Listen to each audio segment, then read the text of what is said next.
Our very special guest, Shri Sanjeev Rajdhan, who is presently Chairman and Managing Director of Pawan Limited, is an experienced aerospace professional with a demonstrated history of working in the airlines and the aviation industry.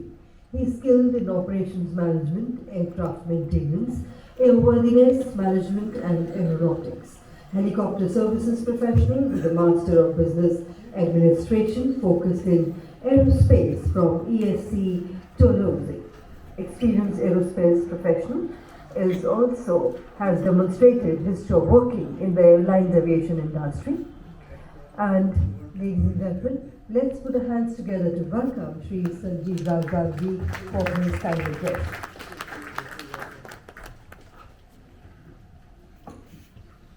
Thank you. Respected other dignitaries on the dais, distinguished guests, ladies and gentlemen. After I think Kapil Ji's speech, I think I am really left with nothing to say because he has covered each and every aspect of the infrastructure, institutional requirements, the requirement of the human resources, digital platforms. He has in fact covered every aspect which needs a focused approach from the perspective of increasing our global footprint in the aviation. I represent a very small segment of the aviation, if we may say, only representing the helicopters as on date. And when we talk about helicopters, the infrastructure requirement, I think very few people will be knowing what is happening around that.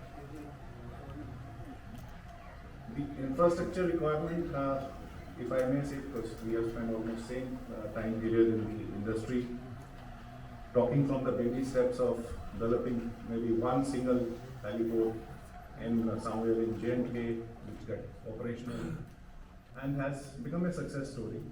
But thereafter, we didn't have major transformational setups where we had generated or we had created, developed hundreds of heliports to replicate the success of one of the operations. But these steps, I do agree, are important because they give us the insight into what we are getting into and where we want to lead in terms of after gaining an experience. And this is the right time when I mean, as already agreed by the earlier speakers also, that we are in a positive frame of mind, frame of governance, industries, partners, everyone is in a positive frame and is looking forward to taking a leap steps in terms of transforming the Indian aviation, which has been seeing the growth for last almost 8 to 9 years. Whether it is infrastructure, from 130 to we have already reached 155 airports and heliports put together, and are aspiring to have 220 in next couple of years.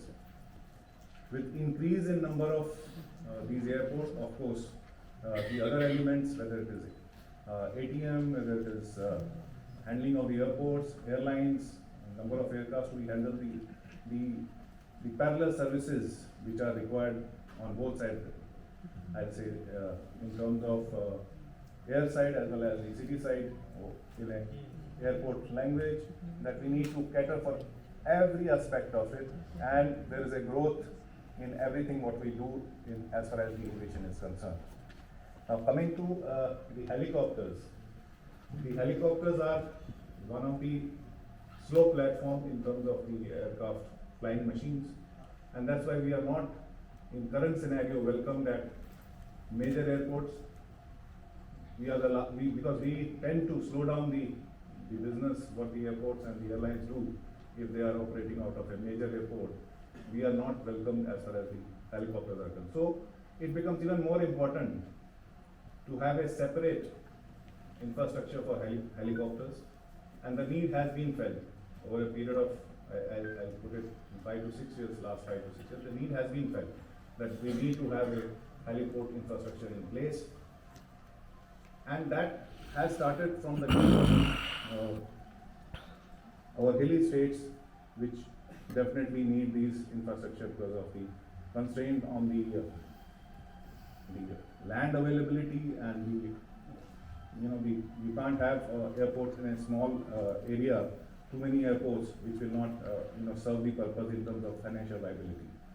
So what is important is why the states or why country should have the heliport is to complement the airline operations, but not to hinder each other. Because if helicopters are operating, airlines gets impacted. If airlines are operating, helicopters cannot grow. So it has to have the parallel infrastructure, and both have their own unique role to play in the aviation sector. And there, where the helicopters are versatile in operation and they can do various kinds of operations, for that they should not be disturbing the airline business which is operating out of the airports. So even if we see on the global platform, all the major airports have a separate corridor for the helicopters. They don't interfere in the normal airline business. And that's how both industries are thriving in the developed countries, and we aspire to be developed countries. And that's what we are looking at from the perspective that we need to grow and become a developed country. So both these infrastructures have to be in place and they have to complement each other. And that's where the role comes from our perspective, the helicopter industry perspective, that we develop, we support, and we also operate out of these heliports which are coming up. The first question which somebody asked me a few years back, that why we need heliports or helipads when machines are very versatile and they can operate out of the airport. Go to any of the helipads which have been temporarily created and the job is done. Why we need it? The foremost factor which we tend to forget is any operation, air operation, has to be safe. And if it has to be safe, it also has to follow certain levels or standards of operations, and they are possible only when you have a standardized kind of an infrastructure, standardized operational air operations, and there is a continuity into that.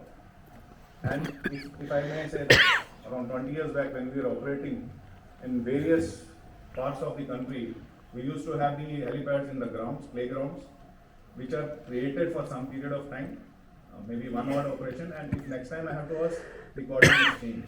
Because now it is a different ground, which again adds up to the concerns of the crew, because crew is not now, he has to again practice whether he's been able to go to the new site, and that whether that site is obstruction free, and other SOPs are to be seen whether they can land in their place.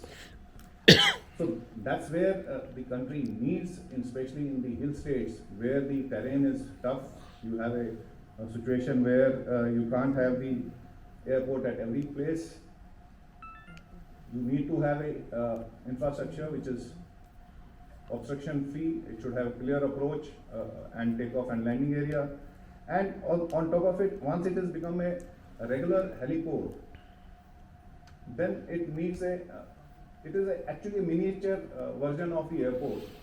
And if airports are spread across 3,000, 4,000 acres of land, a minimum area required for a heliport is around 4 to 5 acres. So you can see that it is a scaled down version of the airport, and it actually requires each and every element what you have in the airport in a smaller scale, because you are handling the passengers at a very small scale. A regular heliport, if I may say, if the operation is once a day, is handling roughly around 5 to 8 passengers, and the ones which are doing good numbers of flights, you have around 500 to 1,000 passengers per day being, passing through that heliport. So the scale is very, in terms of less than 1% of what airlines are doing. But from safety perspective, the infrastructure perspective, the requirements are almost same, though at a now there has been a change, because earlier we were flying completely under airlines rules. Now there are changes which have happened over a period of time in the DGCA, which has permitted the operation on a scaled down measures, but not compromising with the safety of the operation.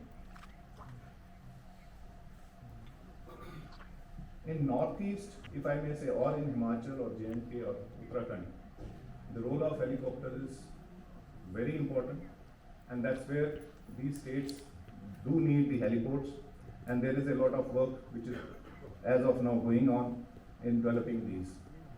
The reason is these places cannot have airports, and they need a last mile connectivity, and what best than the helicopters. And these helicopters not only are supporting the passengers or the people in the remote areas, but at the same time they are also helping the government in terms of governance, whether it is in a law and order. And I can quote you one aspect. We recently as in 2 years earlier, we have reached a place in somewhere in Ladakh region, where nobody from the government had reached the last village in 70 years.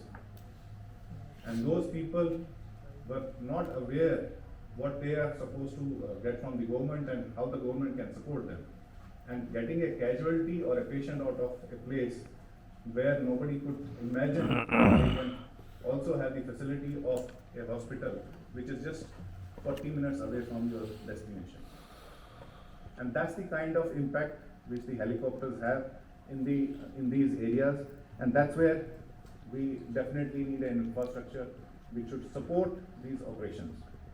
A typical heliport will, in a normal course, handle maybe 10 to 15 passengers, but once the infrastructures have developed, if you see from the perspective of the two heliports which I have told, Mata Vaishno Devi heliport or Kedarnath, you can see the number of passengers and number of operators which has increased over a period of time. That's where the acceptability, the availability of facility, availability of operations, which becomes more viable, is only after you have various aspects of infrastructure which are made available, which is in terms of helicopters, which is an assets, movable assets, then physical infrastructure in terms of heliport, and other requirements of pilots, crew, MROs, activities which supports the complete ecosystem. And that's exactly what is required also in helicopter industry. Currently, and what is the role of Pawan in all this? The Pawan had been started as a helicopter operator to support various activities of offshore as well as the connecting the northeast region and other hilly regions. But now we have over a period of time gained an experience, and we have also diversified in providing the consultancy in the heliport development of the infrastructure. And this, we are now currently supporting around 75 heliports across 15 states where this development is taking place. Though it's a very minuscule numbers, but they are of very significant importance because they are going to connect your strategic locations in the northeast, strategic location in Uttarakhand, as well as in the Himachal and J&K and Leh. And that's where it becomes very important that these infrastructure come up and we are able to operate out of these places. Due to our experience and supporting the first development of Rohini heliports, which every one of you know, which was conceptualized in 2010-11, got built up in 2017, and once the concept as pointed out baby steps are taken up, we could demonstrate the development of the heliport, and that has now started replicating across the country, even in south states, where that has become a model, but only the scale keeps changing depending upon what is the operation envisaged in these particular areas. And we have been nominated, or we can say we have been designated as a nodal agency for heliport development by the ministry, and we support all the heliports which are bid or the sectors which are built for the heliport operations, if there is a helipad requirement there, we are supporting in getting it developed through the ministry.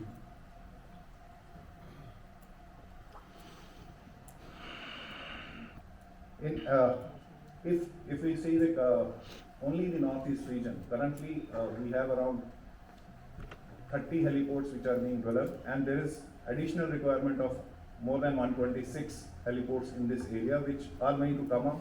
So in maybe in another 3 to 4 years, we will have completely fully developed around 200 heliports across different states, and that's where the beginning will happen, where we will have more and more helipads and heliports coming up in other states also.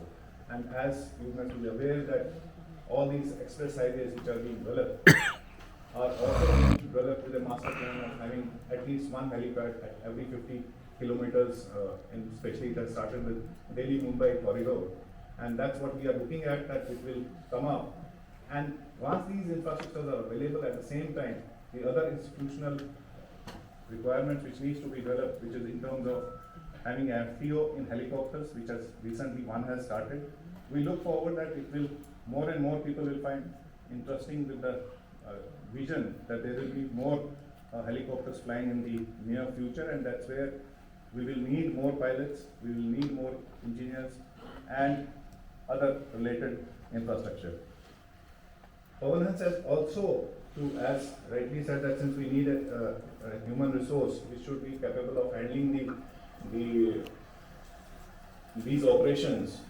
So we have 2 institutes as on date. We are also providing the support in terms of skill development by having a AME Institute, which is in Mumbai and Delhi, where we are producing the skilled manpower, and they have the access to a complete infrastructure which is available in Mumbai and Delhi. So they are getting hands-on in the experience while they are studying. And at the same time, with the parallel tie-up with the universities, the students are also getting the graduation degrees from the Mumbai as well as the Jamia University. So effectively, as an operator, we started as an operator, we have diversified in the institutional development in terms of producing more engineers. Also developing the heliport, we only are now looking at that maybe we may have to look for an FTO also, where we can train the pilots also, so that we can increase the number of helicopters, so that the penetration of helicopter operation increases, and as well as we are able to, maybe since we are planning to be a developed country by 2047, by that time we should be a fully operational HEMS